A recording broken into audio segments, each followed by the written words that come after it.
Hello.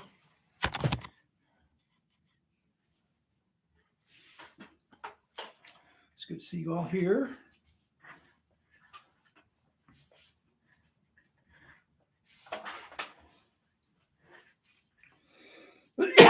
Excuse me.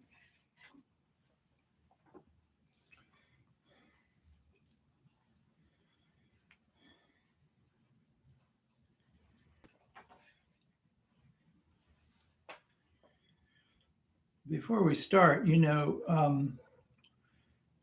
it's always my hope that people watching are reciting along with us, even if you're watching after the fact. And I know there are a lot of people who have found us through YouTube and Facebook and that sort of thing. If you want the chanting guide, you can go to volusiabuddhist.org and subscribe to email notifications. And you'll get a weekly update that says where we are online and elsewhere, and always has a link to the PDF of this service.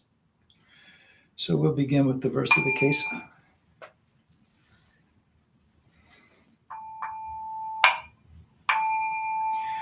Vast is the robe of liberation, a formless field of benefaction. I wear the Tathagata's teaching, freeing all creations. Vast is the robe of liberation, a formless field of benefaction. I wear the Tathagata's teaching, freeing all creations.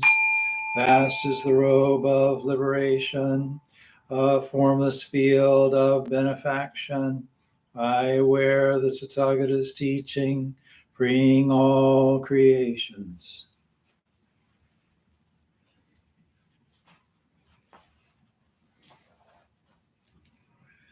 Gata of Atonement.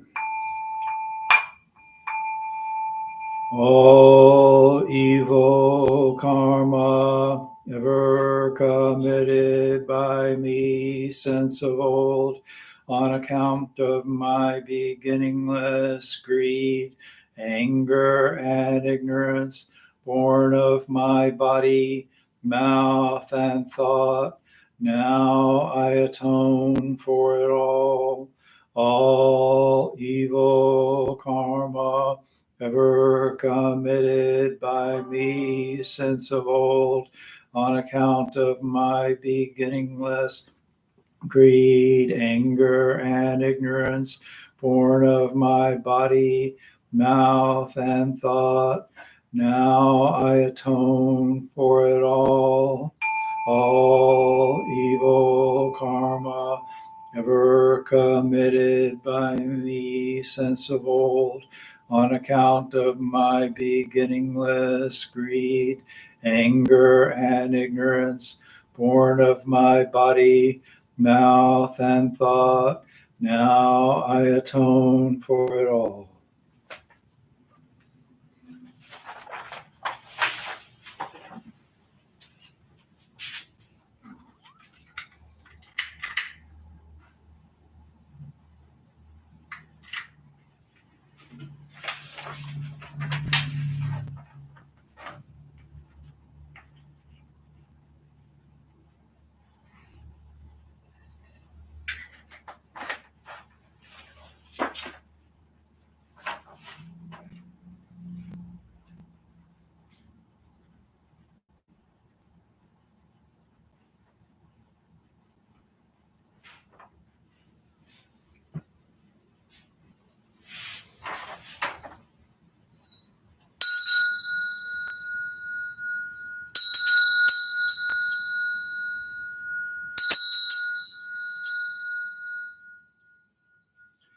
Fragrance of this incense invites the awakened mind to be present.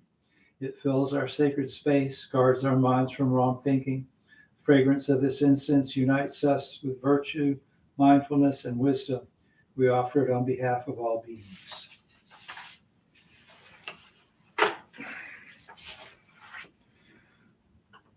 Homage to the Buddha. Namo tassa bhagavato arahato samma sambuddhassa. Namo tassa bhagavato arahato samma sambuddhassa. Namo tassa bhagavato arahato samma sambuddhassa. I go to the Buddha for refuge. Being one with the Buddha, I resolve to each day follow the way of life he laid down for us to walk and awaken to his supreme wisdom. I go to the Dharma for refuge. Being one with the Dharma, the gates of Dharma are manifold, I vow to enter them all. The goal of wisdom is ever beyond, I shall attain it. I go to the Sangha for refuge. Being one with the Sangha in the spirit of universal fellowship and as a member of the Sangha, I pledge to strive for the enlightenment of all beings. The Metta Sutta. This is what should be done by one who is skilled in goodness and who knows the path of peace. Let them be able and upright, straightforward and gentle in speech, humble and not conceited, contented and easily satisfied, unburdened with duties and frugal in their ways, peaceful and calm and wise and skillful, not proud and demanding in nature. Let them not do the slightest thing that the wise would later reprove. Wishing in gladness and in safety, may all beings be at ease. Whatever living beings there may be, whether they are weak or strong, omitting none, the great or the mighty, medium, short or small, the seen and the unseen, those living near and far away, those born and to be born, may all beings be at ease. Let none deceive another or despise any being in any state. Let none through anger or ill will wish harm upon another. Even as a mother protects with her life her child, her only child, so with the boundless heart should one cherish all living beings, radiating kindness over the entire world, spreading upward to the skies and downward to the depths, outward and unbounded, freed from hatred and ill will. Whether standing or walking, sitting or lying down, free from drowsiness, one should sustain this recollection. This is said to be the sublime abiding. By not holding to fixed views, the pure-hearted one, having clarity of vision, being freed from all sense desires, is not born again into the world of suffering. May I be happy and well. May no harm come to me. May I learn compassion. May all my friends, family, and those I love be happy and well. May no harm come to them. May they learn compassion. May all those troubled in body, mind, and spirit be happy and well. May no harm come to them. May they learn compassion. May all those who have hurt me in body, mind, and spirit be happy and well. May no harm come to them. May they learn compassion. May all those I have hurt in body, mind, and spirit be happy and well. May no harm come to them. May they learn compassion. May all my enemies be happy and well. May no harm come to them. May they learn compassion. May all living beings be happy and well. May no harm come to them. May they learn compassion.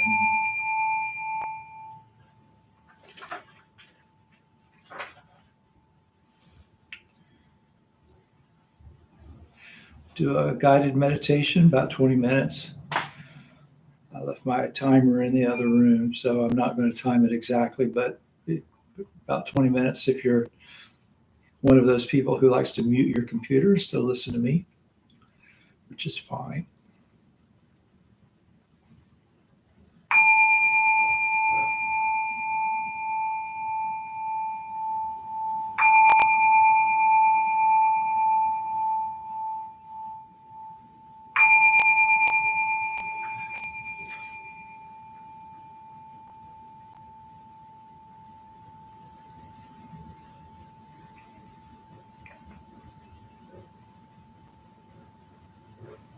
As the sound of the bell fades, just take a few deep breaths,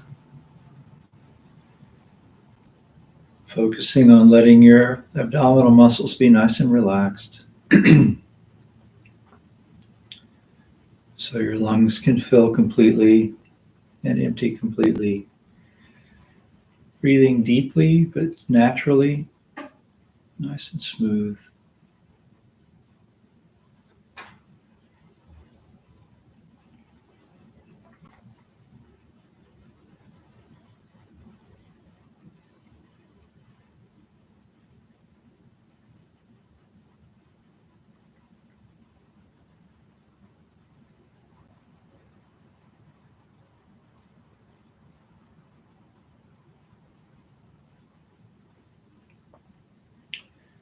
And just set an intention for this meditation. Let's develop goodwill for ourselves and others. Beginning with the thought, may I be happy. Letting that thought just emerge from your heart as you exhale.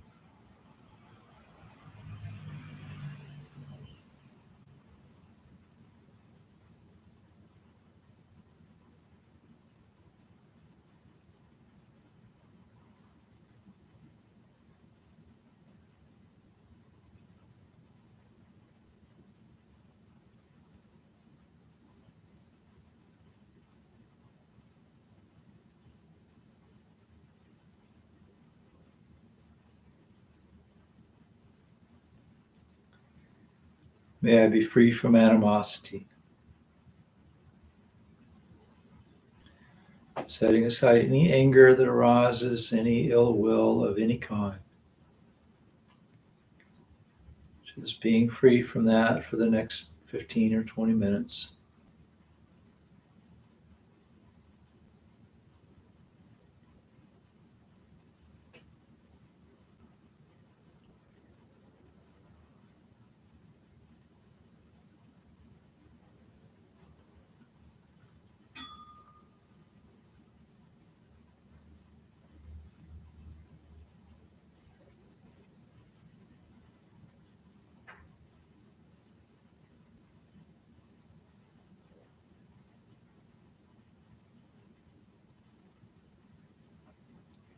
May I be free from stress and affliction.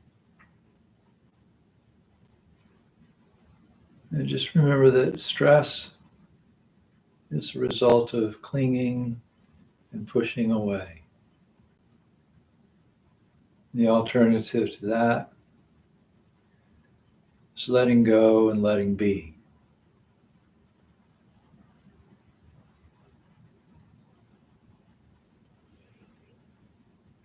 So whatever comes into our awareness that's not the breath, just let it go, let it be. Constantly returning our attention to our breath.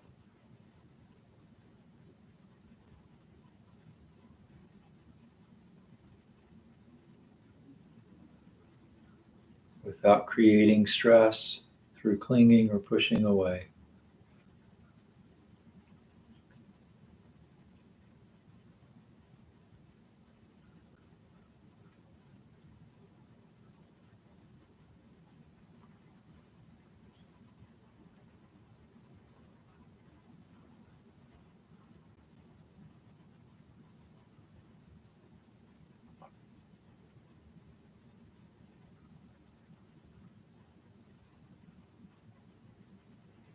May all beings be happy.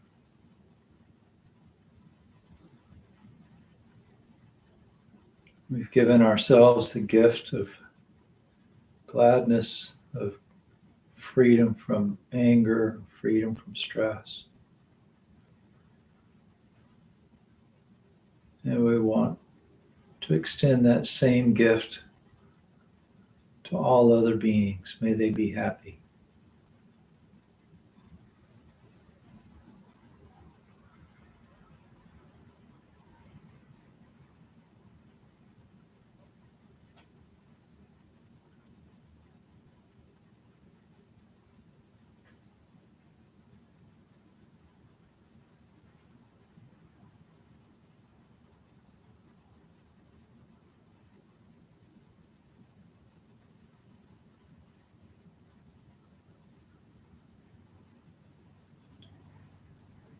May they be free from animosity.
May all beings be free from stress and affliction.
And then just bring the attention to the breath at the tip of the nose or at the belly.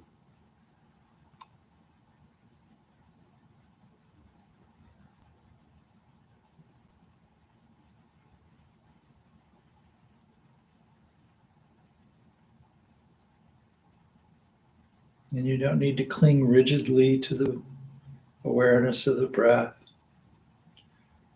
Concentration should be a gentle thing, resting your attention lightly on the breath. Try not to miss any breaths. Aware every time you breathe in and every time you breathe out, but with the understanding that being human, a moment of attention is really what we have. It's just a matter of stringing those moments together.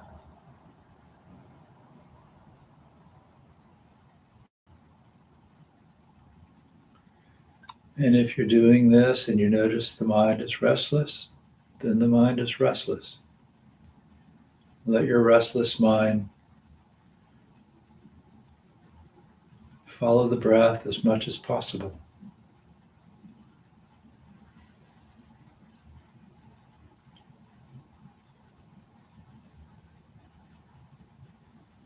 If anger, annoyance, things like that arise, well, that's what your mind is doing. Just let that go. Settle back on the breath. It may happen over and over. That's okay. Let it go over and over.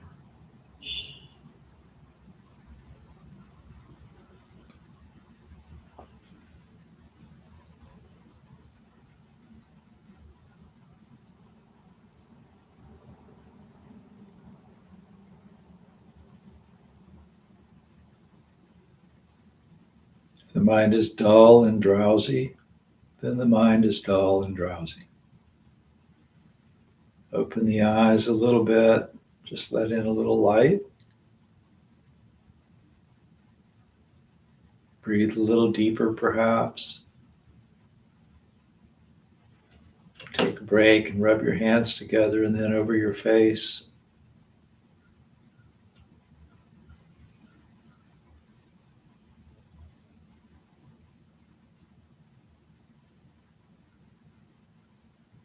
Energize yourself as you can and then go back to watching your breath.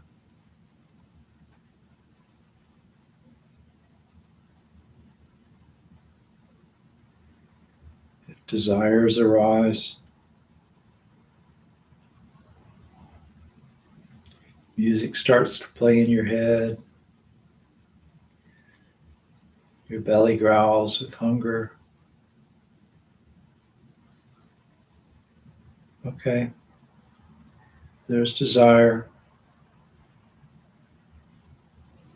Pay attention to your breath.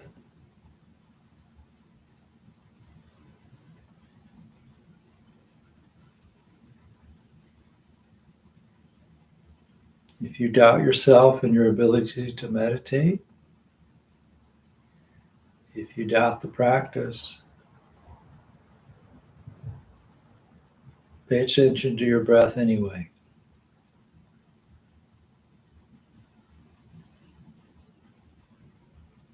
Breathing in, breathing out. In, out, Buddho, awaken.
If your mind is agitated,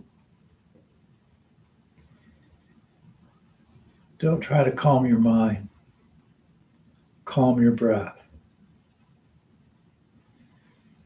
If you like, you can breathe out with the thought, may my breath be calm.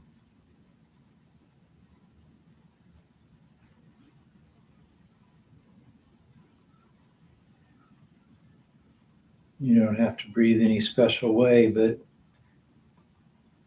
focus on having that soft belly, relaxed abs, so the breath can flow smoothly.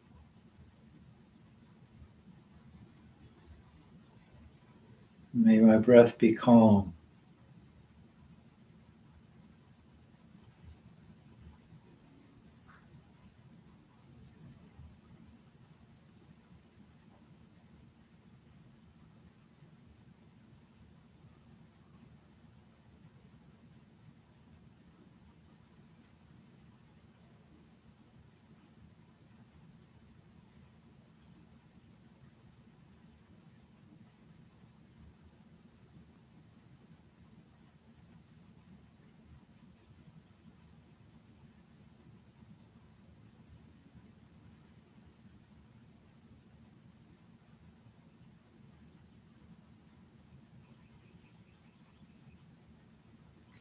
To sharpen attention, you can break things down, look at them closer, piece by piece, noticing each in breath, beginning, middle, end. Notice any light pause in the beginning, middle, and end of the out breath.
The bell will ring twice to end the meditation.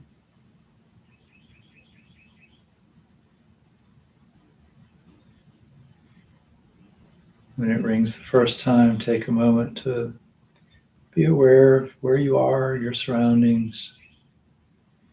Take a deep breath or two. When it rings the second time, take your time. If you meditate with your eyes closed, open your eyes gently. If you meditate with your eyes open slightly, just take a moment before you open them completely. Try to keep that feeling of presence with you for the rest of this time. And when it rings the second time, bring your hands together in front of your heart. And give a little bow, taking a moment to be grateful for having this opportunity to train your mind, develop your relationship with the Dharma.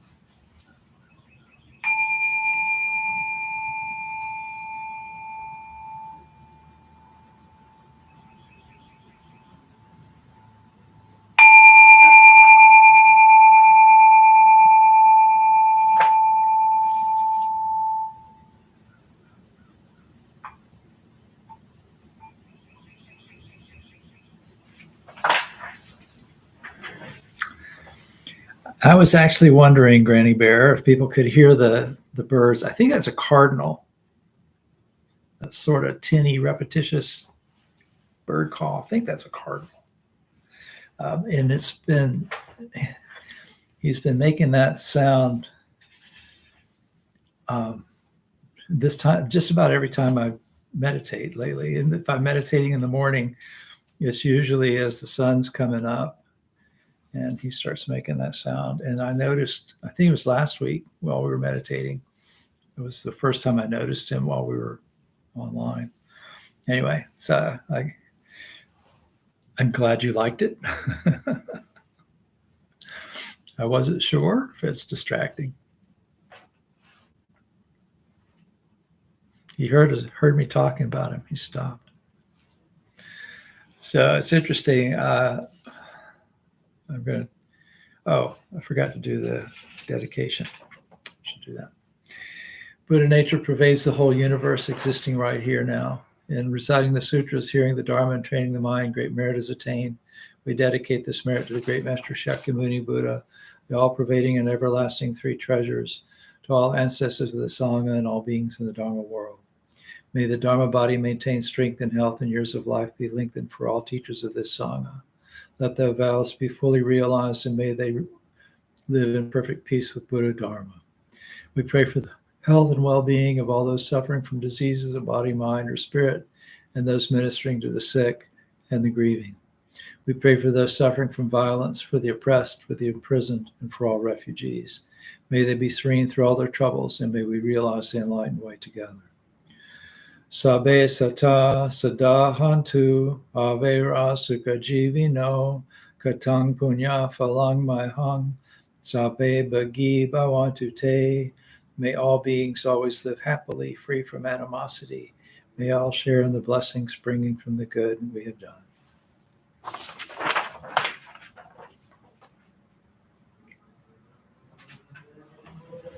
Good. Well, I'm kind of glad you could hear it. So I was, hi, Justice. I've been kind of playing with this idea for a while, giving a talk about what it means to teach the Dharma. And I've touched on this a little bit a couple of times, but I kind of have resisted it a little bit because, most of the people I'm talking to are not teachers, but you have teachers, and I get asked a lot, like, should should I consider you my teacher, or should should I have a teacher? Um, People are always reciting to me this idea that when the student is ready, the teacher will appear, stuff like that. And I talked at White Sands a couple of weeks ago about how do you tell if a teaching is true? And sort of a related idea is, how do you tell if a teacher's worth listening to? So so I'm going to kind of develop this in conversation here, and then probably my first talk at White Sands, I'll do a formal after I've kind of worked through this a little bit. Sometimes if I sit in my computer and write something, things come out as if I wrote it. You know what I mean? It's a sort of a mental planning process that involves kind of outlining and main thoughts and all of that. But if I talk to people about something, sometimes I think of things that I wouldn't have thought about sitting in front of my computer. And plus, people will ask questions, I hope. And when I hear the questions, that tells me more about what people are kind of looking for by way of answers than just, expounding on what I think people need to know, what people want to know, what people are feeling and need to know. It's a lot more useful, really. And what kind of solidified my determination to do this. Actually, I was in the prison yesterday, and for some reason, I got into the chapel a little early. I don't know why. It seemed like I left the house the same time as usual, but I got there about 15 minutes before the guys did, and was seated in an area of the library, the chapel library, and was kind of looking at the bookshelves to see, all right, what can I read while I'm waiting for them to get here? Is there anything interesting here? And it happened that there was this section, very small section, on Hinduism. It's a prison chapel, and pretty much what's on the shelves there are Christianity, which the individual groups tend to have their own kind of, like we have our box of Buddhist books. And so people come to our meetings and say, hey, what can I read? We have a box. Whereas if we bring things in, put them on the library shelves, they just disappear, and periodically the library kind of purges its shelves, and, the Buddhist stuff and the non-Christian stuff tends to get purged. So we just don't bother with that anymore. But anyway, there's this little section of stuff about Hinduism. And there was a book that I'd never seen before. It's called The World of the Gurus. And it was written in the 70s, so way out of date. And probably, I don't know how accurate it was, but it was kind of interesting because it was written by this Indian guy about, I feel like half a dozen or so gurus who were famous at that time. And sort of talking about the history of the guru phenomenon, the history of where the guru fits in Indian religion and that kind of stuff. And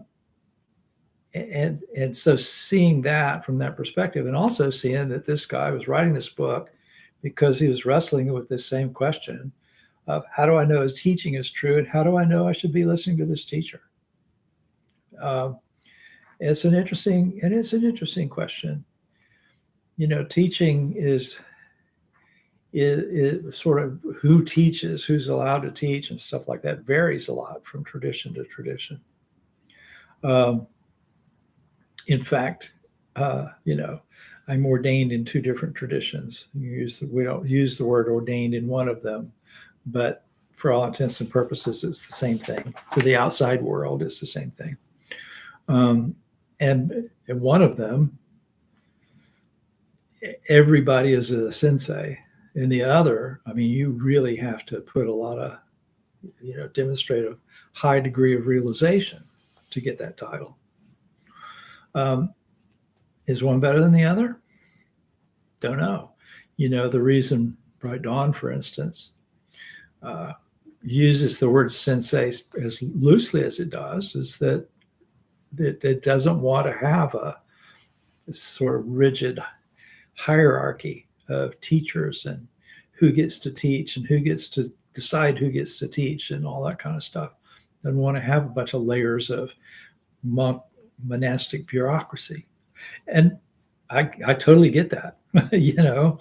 On the other hand, you know, on the Soto Zen side, they don't want just any idiot running around saying that they're a teacher. You know, they want, before you sit down and give a Dharma talk, they kind of like for you to know what you're doing.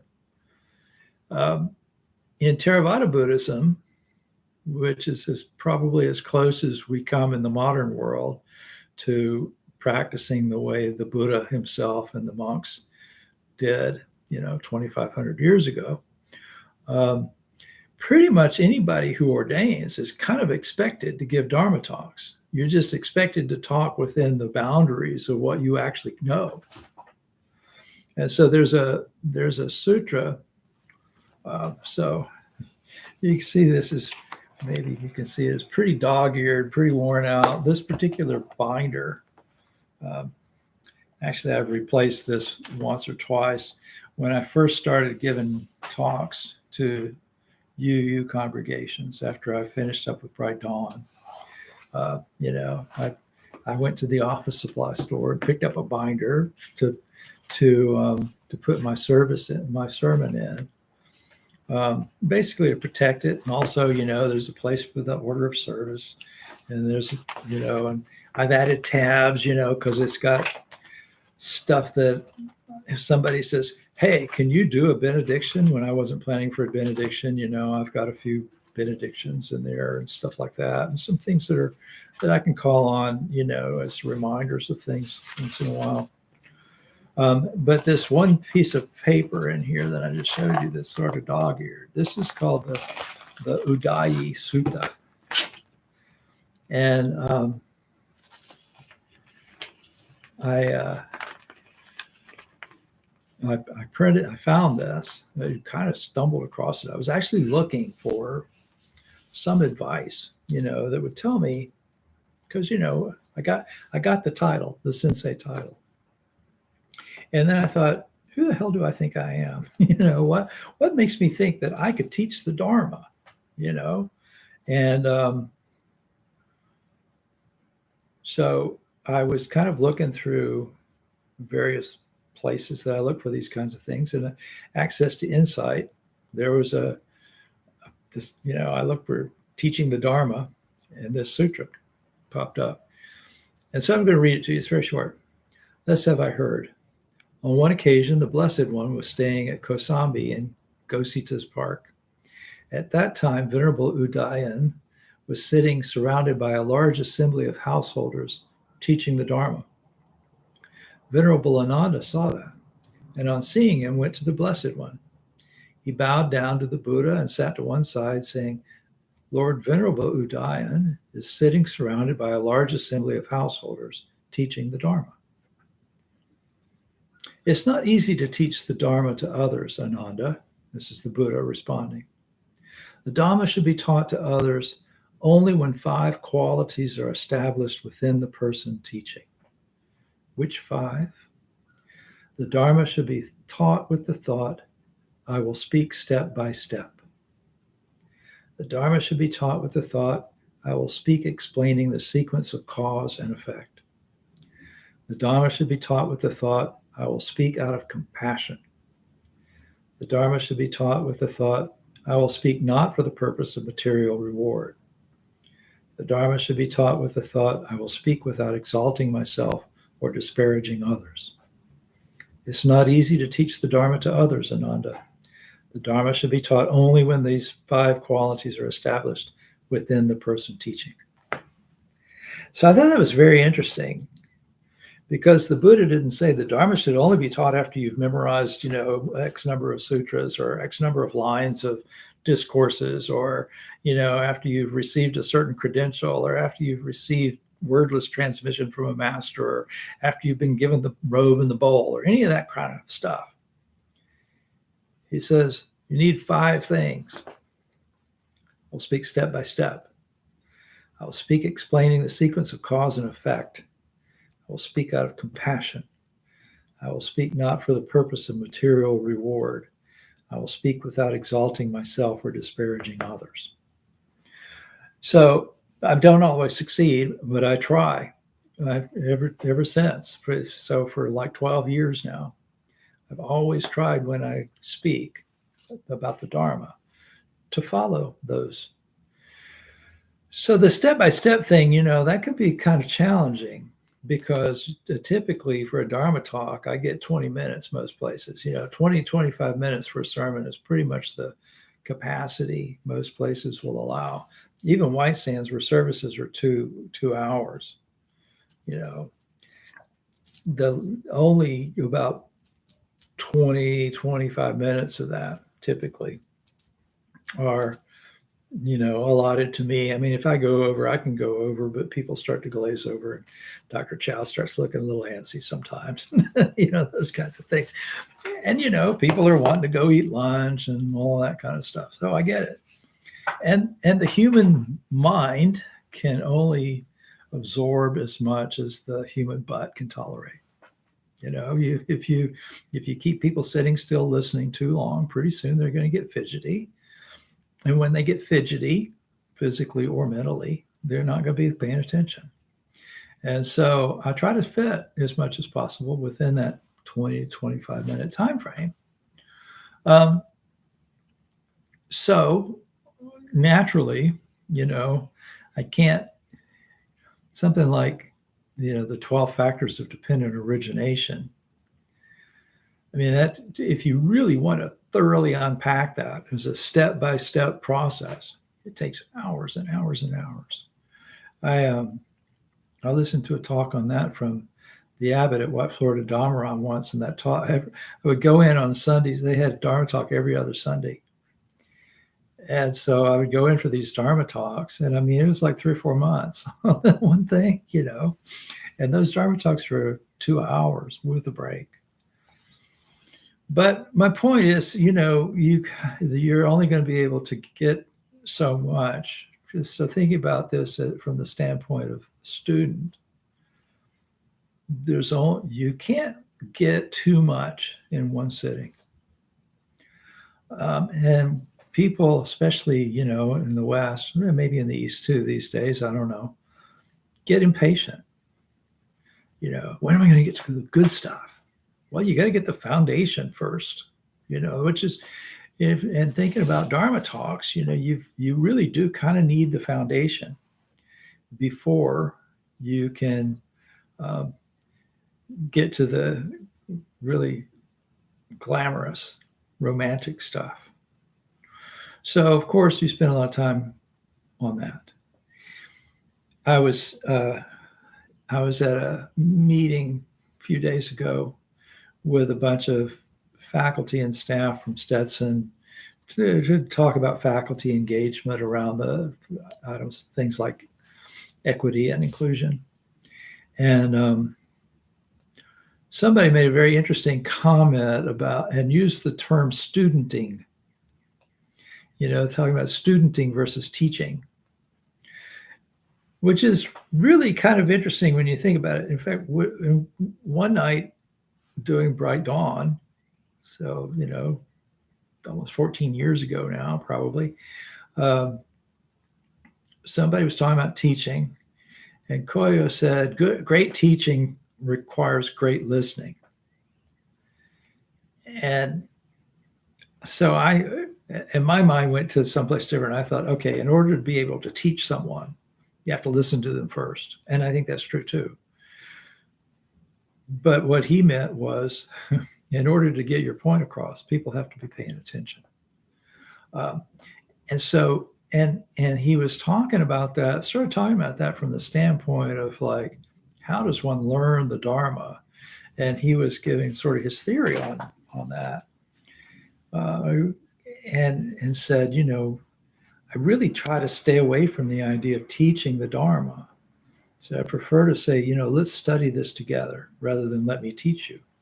Because to learn, requires you to listen and put into practice.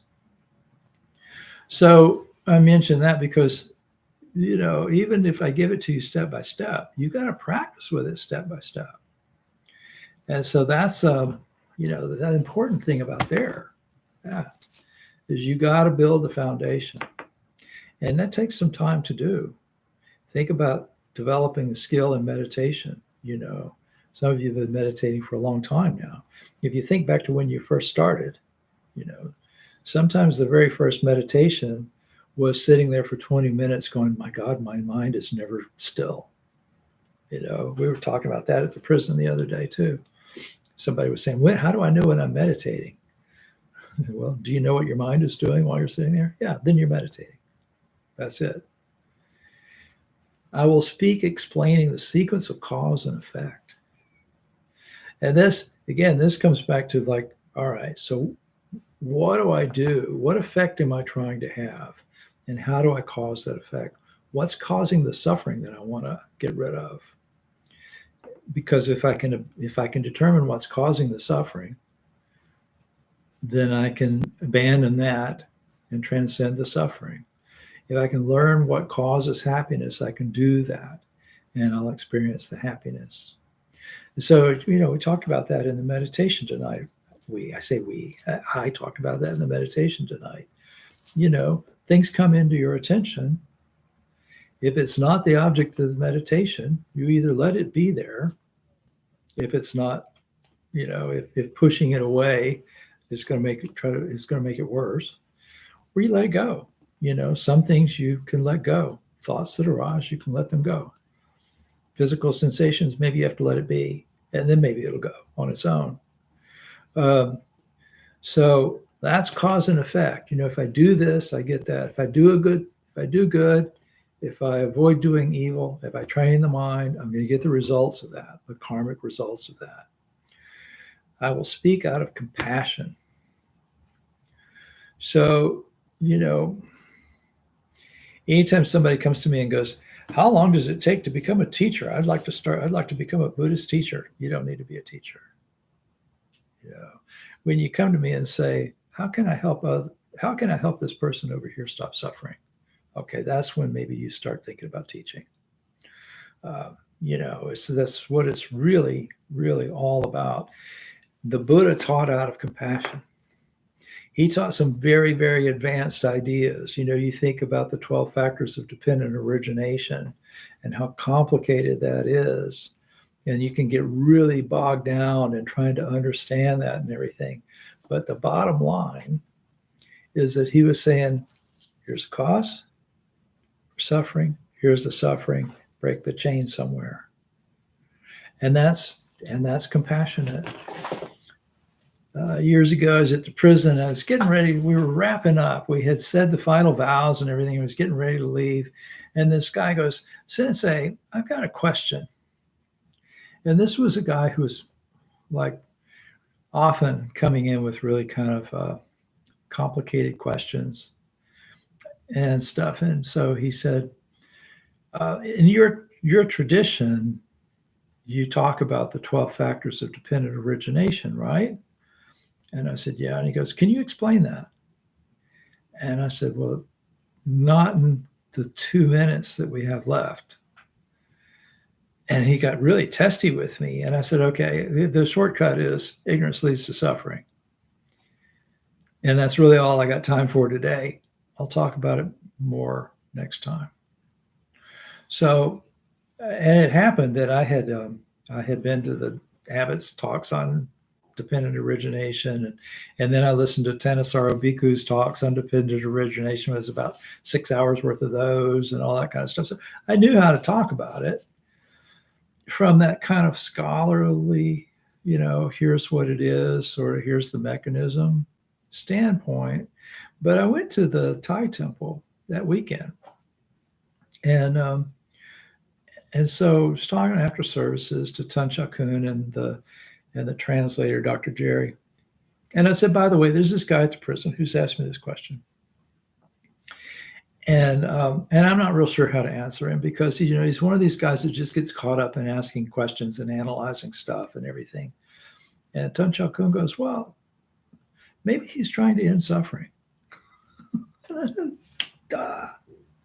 Speak out of compassion. All right.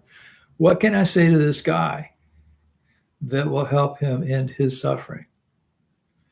And that's so when you're asking questions of a teacher, think about asking questions of a teacher. It helps to think about it that way. What is it that I really want to know? Do I just want to analyze this thing over here that I heard about? Or do I see something in there that can help me transcend my stress? And, if you phrase the question that way, then I or whoever's teaching, it gives us a little head start on giving you what you need. If you know coming in what you need. And by the way, you don't have to be a Dharma teacher to answer questions about the Dharma. I know because I've talked to many of you that people come up to you and go, "What's this Buddhism thing you're doing? Why do you do this?" Right? I'm sorry, I'm making fun of people who ask questions, and I shouldn't do that. That's disparaging others. I'm not supposed to do that. But you know what I mean. You get the questions. And sometimes they're very sincere. And think about it in terms of what can I say that will maybe help someone wrestle with their own stress. The the difficult questions to answer are the ones from people who really are trying to convert you to whatever they think you should be doing instead of Buddhism. But if you think about it in terms of, all right, is there something I can say to this person that will help them deal with whatever issues they're dealing with, rather than how do I defend myself? Because that's a rabbit hole you never get back out of. And besides, who cares? You don't need to defend yourself. You're doing the practice, so you don't need to defend yourself. But what can I say now in response to that will maybe help someone understand themselves better? It's hard to do, very hard to do, and do in a kind and loving way when somebody is coming at you, with that sort of like, I need to convert you because you're going to go to hell, kind of aggressive attitude. But if you can find that thing that will help them, you're not going to change their mind, but maybe you will soften them a little bit toward your practice. There was a clerk at the prison chapel who was one of those guys, and we had this conversation one day when waiting for them to finish with the chow hall and get over there and all that kind of stuff, and he was doing that sort of like, why are you doing this instead of the word of God thing? And I thought about this and I thought, okay, what could I say to this guy that might be helpful? And I said, good, my practice is to do good, avoid doing evil, and train the mind. Which of those things should I not do? And, and we ended up having a really interesting conversation then about that, about what it meant to do good, about what it meant to not do evil, what it meant to purify your mind, and how you could apply that in any religious setting.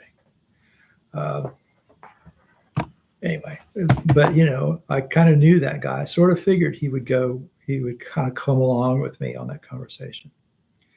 I'll speak not for the purpose of material reward. So that doesn't mean that you don't need to give donations to monks and nuns and temples and that kind of thing. What that means is that if you're looking at a teacher as potentially your guide on the path, the ones who make the most money are the most famous may not be the best teachers for you. They might be great teachers for other people. They might be great at writing books. They might be really good at talking to groups of people, giving keynote speeches and things like that. But what you need in your studenting is someone who's going to help you take responsibility for your spiritual path, for your spiritual progress. And that might not be, the person who's wearing the nicest suit or whatever, or who's on the biggest TV show or that sort of thing. And, from my perspective, from the perspective of teaching, when you are looking for material reward, you're way more likely to say what someone wants to hear than to say what someone needs to hear. And, I could I've said this before, I'm sure I'll say it after this too. At some point, I could probably make a whole lot of money telling people what they want to hear. But I'm not going to make the world a better place by doing that. I'm just going to make myself a lot more money. And not that that's a terrible thing, I guess, but that's not the point of it. That's not what the Buddha had in mind. What he had in mind was to make the world and the people in it a better place. I will speak without exalting myself or disparaging others. And that's a challenge for me. It's probably a challenge for a lot of people. Because, people will go, well, what about this book over here? Don't you think that this person has the right idea about this, how to do this kind of, self-help stuff? So, you just have to be careful. And one thing I kind of learned early on, before I did Bright Dawn even, but when we were just meeting at the old church on Frankfurt and trying to meditate together and stuff, is if you attack someone's practice, they're not going to respond to that by going, oh, well, okay, I'll do what you say. They're just not. If you attack someone's teacher, disparage someone's teacher, they're probably not going to respond well to that. So, when someone is asking you about your practice or whatever, and they go off about whoever the self-help book of the year is or whatever, be aware of that to disparage someone else actually doesn't make you look very good, and it doesn't do anything to change anybody's mind. So simply put,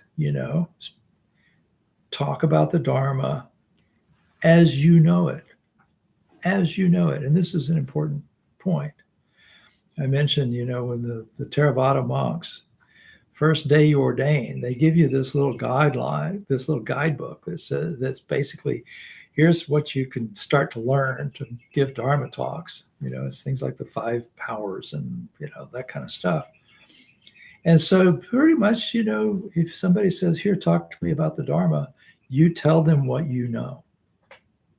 You don't have to tell them everything. And you certainly don't need to tell anybody stuff that you don't know. You definitely don't need to pretend to have attained something that you haven't attained, or to have learned something that you haven't really learned. So, when you're asked, why are you a Buddhist? You can always talk about what you've done and what you've experienced as a result of that, and why you keep doing the practice. So anyway, that's really all I have time for tonight. As I said, I'm going to probably develop this a little bit more. Dogen talks quite a bit about teachers and teaching in the next section that we're going to talk about on the Shobo Genzo. So if you're coming on Thursdays, we'll talk about this a little bit more from that angle, which is very different. So anyway, thank you all very much for being here. I appreciate your attention, and I will see you next Wednesday, if not before. Have a good night.